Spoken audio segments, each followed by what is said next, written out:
Lisa here. Welcome back to my channel and welcome to this installment of my 2020 deck collection and declutter series. I don't know how much decluttering we're doing. I keep saying that. It's probably not going to be a lot. I keep saying that too. But welcome, welcome, welcome.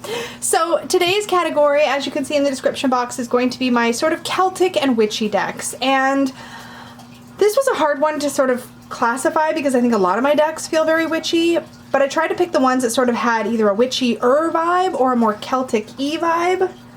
And yeah. So I have quite a few decks in this category. Actually, I guess it's not too crazy. In fact, I just realized I had an imposter in this pile. I just want to make sure I pulled that one out. Okay, I think I'm good now. I think I've only got the ones I'm supposed to have.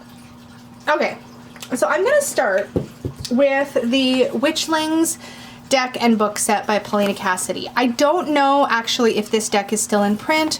I thought it was, but I'm not sure. I'm going to try to have a link to any of the decks that I feature down below for you, and if they're out of print, I may not have a link, or I may have the link to like the Amazon page for used copies or something, I don't know. But this deck actually came out in I think it's 2014? Yeah, 2014. Really nice little set. I have talked about this deck a few times on my channel before.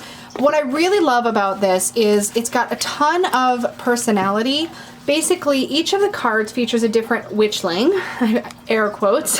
They're just these sweet characters, but each one is associated with a different sort of thing you might want to manifest in spell work. So luck, empowerment, rejuvenation, love, wisdom, intuition, meditation, confidence, and each one has a little mantra at the bottom. So self-confidence opens you to the energy required to carry you through each day at your very best.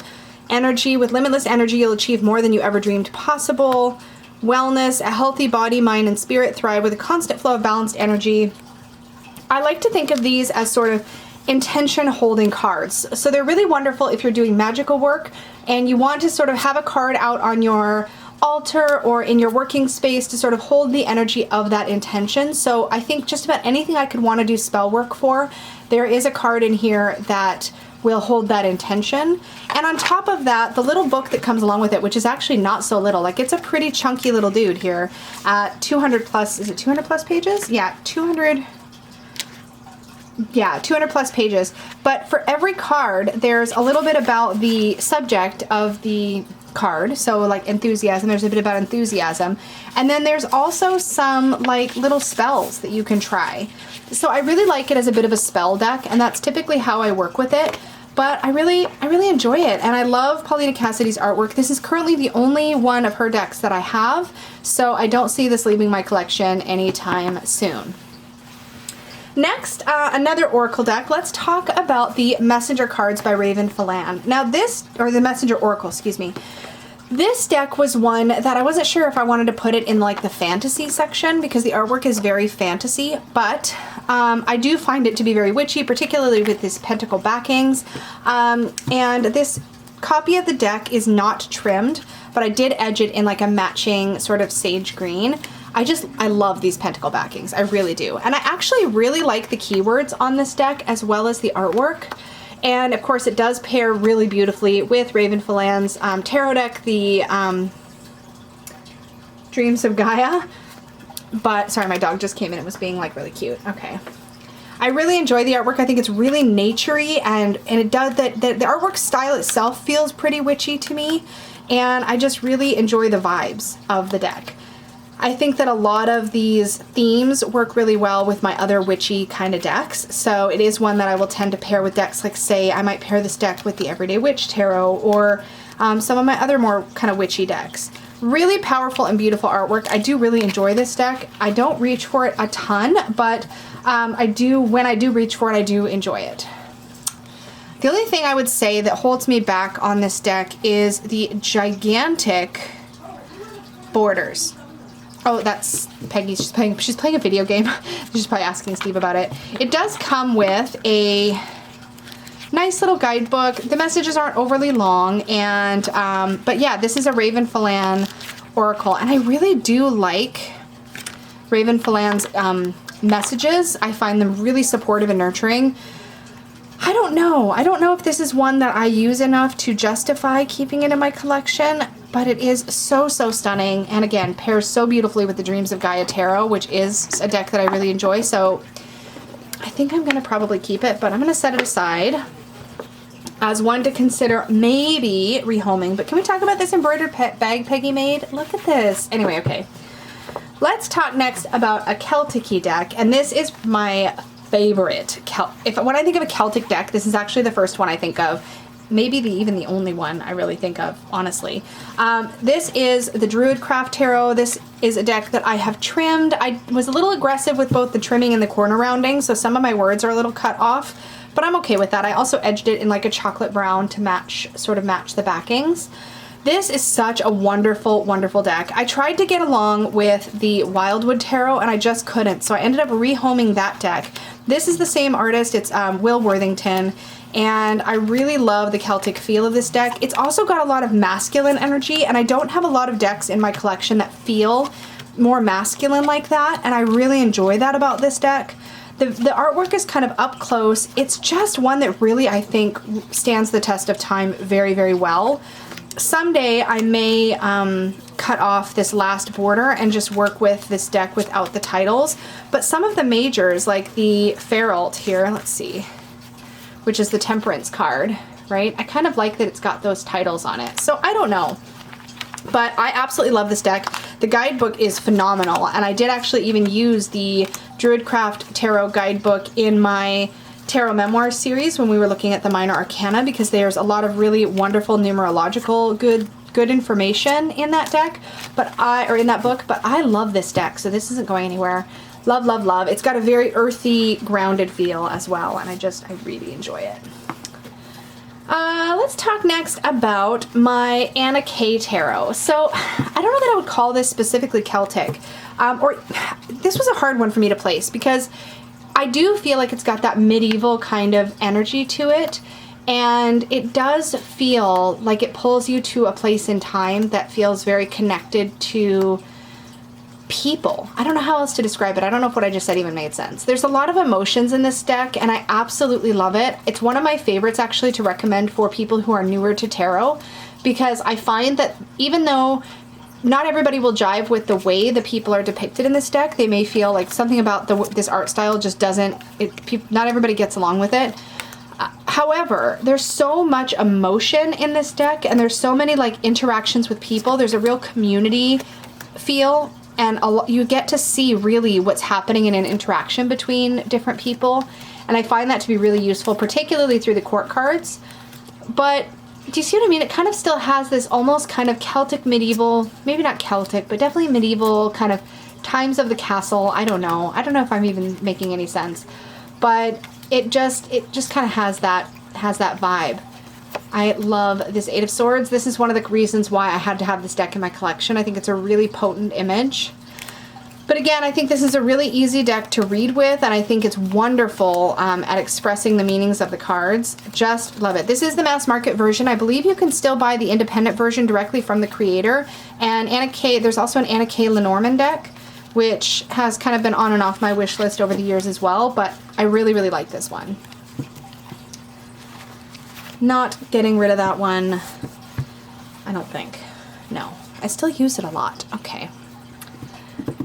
All right, let's take a look next. I'm like, what do we want to talk about next? Let's take a look next at my Everyday Witch Tarot. This is by Deborah Blake and Elizabeth Alba. It is a Llewellyn deck. This is what the backings look like. I edged mine in kind of like a fadey sort of denim-y blue that I just think matches this deck really, really well. I really love this deck, you guys.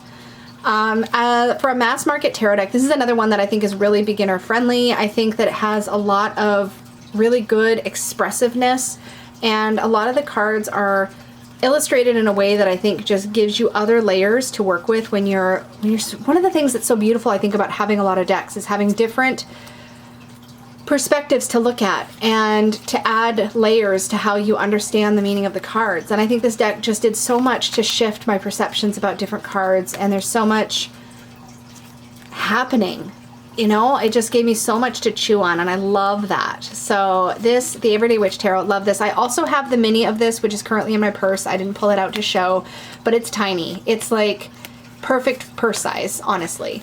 And I absolutely adore it. But I love this deck.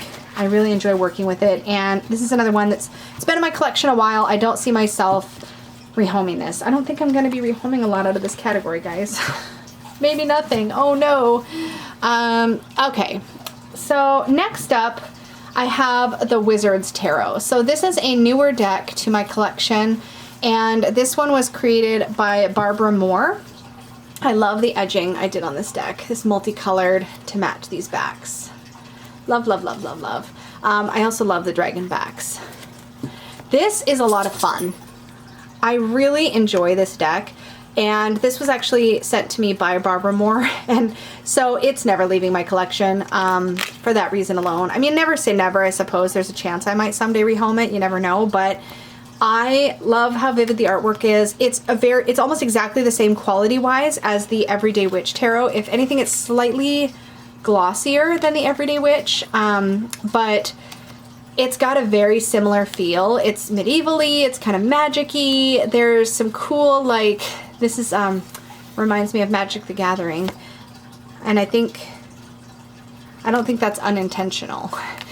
But there's some just really beautiful ways these cards are depicted. I love the lotuses through the cup suit, and I definitely have a full walkthrough of this deck on my channel. I haven't actually said which ones I have full walkthroughs of. I think so far, actually, this is the first one that I have a full walkthrough. I may have a walkthrough of the Messenger of this deck by Raven Phelan. I may have a walkthrough of that, but I know I have a full-length unboxing walkthrough of the Wizard's Tarot. So if you're curious, you can check that out, and if I'm smart, I will put it up in the cards for you or link it in the description box down below, but no guarantees. So this one, I don't know. I'm not even really sure this belongs here. In fact, this probably belongs... You know what? I'm going to move this. We're going to put it in a different section. Yeah, we're putting that in a different section. Changing on the fly. Okay, moving on. This is actually my Llewellyn Tarot. And my copy is fully trimmed. I first saw this deck fully trimmed like this on Kelly at the Truth and Stories channel, and I fell in love with the trim on it. And so I decided to do the same. This was one of my first, actually I think this was my very first trim, because this was a deck I wasn't even sure I was going to keep at the time. I love these backings. This deck originally had these images with these giant brown borders, and there was titles on the top and on the bottom, because a lot of these cards are associated with Welsh figures from Welsh mythology. This artwork is really sweet, and it has a very comforting kind of again, Celtic medieval kind of feel to it. It's Arian Rod. I really like this deck. It's a really wonderful, just easy reader. It's really easy to tell what cards you're looking at. I think it's good enough at being kind of a Rider-Waite-Smith clone that it's super easy to work with. I really enjoy this deck, and for a long time this was the deck that lived in my purse, just because it was so compact, and Peggy made me, this was one of the very first pouches or deck bags she ever made, and she made it just specifically to fit this deck. It was like one of her first sewing things that she did, and so it's perfectly sized to fit. It's made out of this like faux suede. I don't know, this one just has, it's a big throwback, because I've had this deck for a very long time. I think I had this deck since, gosh, pretty much I think since it came out. But I just, with the big borders, I never really loved it. It just was kind of a deck that I would always like, I'd always reach for something else instead. But once I trimmed it, and I actually did put the number and the alchemical element symbol on it so I could tell which card was which, because I wasn't sure when I first trimmed this if I'd be able to tell. In hindsight, I don't think I really needed to do that because I know what all these cards are. Some of the majors, it's helpful, I will say, but in general, this is such an easy deck to work with, and when it's trimmed, it's just, oh, it looks so good. You've probably seen this deck a lot on Dawn Michelle at Boho Tarot's channel, because this is one of her favorites, but it looks so good. Sorry, that was really sloppy, but I don't know that I would be able to bring myself to part with this one. I love how portable it is, and I love that there's these like little spread cards. I've got some little test markings from when I was deciding what marker to write the write the little symbols and stuff on with, but there's a couple little spreads that came with it, and so I trimmed it all, and it just lives in this like perfectly fitted little pouch. Nice and secure, and then I can chuck this in my bag or my purse. This is probably a deck that I would grab if I was traveling or something like that and I wanted something small and portable, but not so small like my minis, so love it. I don't think I could bring myself to rehome it. So there's that. I don't think we're doing a lot of decluttering this time, guys. And then I have here the Robin Wood Tarot. This is such a great classic deck, and I need to get off my butt and purchase the standalone book for this deck. You can still get it. I really want it because I just love Robin Wood's style, and this deck has so much depth. I did on this channel a very deep dive walkthrough of all the symbology in this deck and all the little sort of things that I noticed after I'd worked with it for a while. If you're looking for a really good sort of classic deck to learn with or study with, this one is so great. It's got a lot of personality, and it's been around a long time. I think this deck came out, well, it says here 1993, so around the time that I was learning tarot, so I was learning probably 95, 96, maybe 96, 97, somewhere in there. This was one of those decks that I'd always wanted. I love this depiction of the devil so much. But there's a lot here. There's a lot of stuff, and it works with color really well. It's not overly cluttered. It's got that sort of medievally Celtic feel. And if you struggle with the imagery in the Rider-Waite-Smith because it's just a little bit too, I don't know, too rigid feeling for you, then this will probably feel really good. And I love the Celtic knotwork on the back. This is definitely the sort of like old school classic deck that feels the most, I don't know, kind of witchy and expansive. Cardstock's pretty thin and floppy, but this kind of cardstock, I don't know what it is about this stuff from the 90s, but even though it's thin, I feel like it holds up pretty well. It did come in one of those weird boxes though that opens like this way instead of like from the top. Really, really easy for those boxes to get destroyed. But yeah, Peggy took, I picked the thread color, and then she embroidered me this kind of triangular pattern to kind of match a little bit of what I felt was on the backs of these cards. So I love this with its special bag. So that's not going anywhere. Oh boy, guys. I don't know how much progress I'm making. Finally, I have Legend of the Arthurian Tarot. This deck and I don't know what the deal is. I have not been able to bring myself to rehome this, although it is a deck that I've talked about rehoming for a long, long time. I finally just took it off my trade list because I realized that I just can't seem to bring myself to get rid of it. And I think it's because I just love Arthurian legends so, so much. I struggle a bit with the artwork on the cards, which I'll talk about. The book and the illustrations are done by Anna Marie Ferguson. And when I got this deck, I actually marked the sides of the book so you can see there's a little bleed into the pages. But so I can easily find the majors, the wands, the swords, the cups, and the pentacles. So I've got it color-coded like purple, red, yellow, blue, and green. What's neat about this deck is that every single card ties into something that's related to the Arthurian mythos, and I think it's really, really cool. And I found this actually in a secondhand shop, and I had planned to get rid of it for so long. It actually comes with, this harkens back to, this is another one from the 90s, 19, what does it say? Did I miss the page that says? Ah, here we go. It should be somewhere here. 1998. Okay, sorry. It's right there. 1998. This actually comes with one of those big fold-out Celtic Cross reading mats. This is actually a really cool postery mat thing, and I can't bring myself to ditch that either. But the cards themselves, here's where I struggle. First of all, I love the backs. And I did edge this deck, although you can't really tell because I used a really, really light lavender. I would need to re-edge this if I was going to keep it. This is a blank kind of card. The issue I had with this artwork is that a lot of the figures in the deck are really, oh yeah, they're in order. They're really pale, like almost like the actual art is, I think the word is oversaturated with light or something. It's like they're almost ghostly looking. They're so pale. And that really bugged me.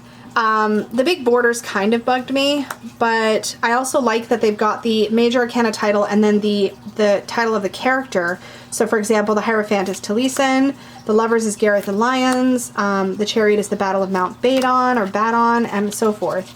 And then in the minors, let me get past the majors here. you still have titles of different things happening in the stories. So Ace of Swords is the Grail Lance. The Ten of Spears is the Green Knight. In Ector's Keeping for the Six of Cups. And the only cards that I really, really don't like are these pages, which are animals. I don't know, it just seems out of place. And I don't love these like little weird inset images, these like little blue, like almost pip-like images in the cards. I don't think those are necessary, and I find them distracting. But with all of that said, I feel like there's just a lot of depth to the story, the Arthurian Legends, and so I really want to dedicate the time to a good month or two deck study of this deck. Really spend the time reading the full guidebook, getting to know them through the stories, and then seeing how I feel. And if at that point I still don't think that this deck and I are going to get along, then I will definitely rehome it. But this one is currently out of print. I don't know if there are any plans to bring it back into print. And there are other decks that get into the Arthurian Legends a little bit, but none of them feel like they do it as well as this one does, particularly with having the titles of all the scenes on all the cards for easy reference. I just feel like that's going to be the real tipping point for me. This box, man, is so old. So this one is one I definitely want to study and get to know a little bit better. So guys, I don't think I'm gonna rehome anything from this one. The only one that I was thinking about maybe was this Messenger Oracle. So let me take another look at this. My issue with this is I haven't really reached for it. Let's do this. Let me shuffle and I'll do a single card draw and read the message. And if that message feels like something, I really love the backings of this card too. Is that like super superficial? Super superficial. To like a deck because the backs are these beautiful green pentacles. Also, look at this matching bag. Oh, man. Okay. We're going to draw a card. Where are we cutting? We're going to cut there. Draw a card. Time to ground.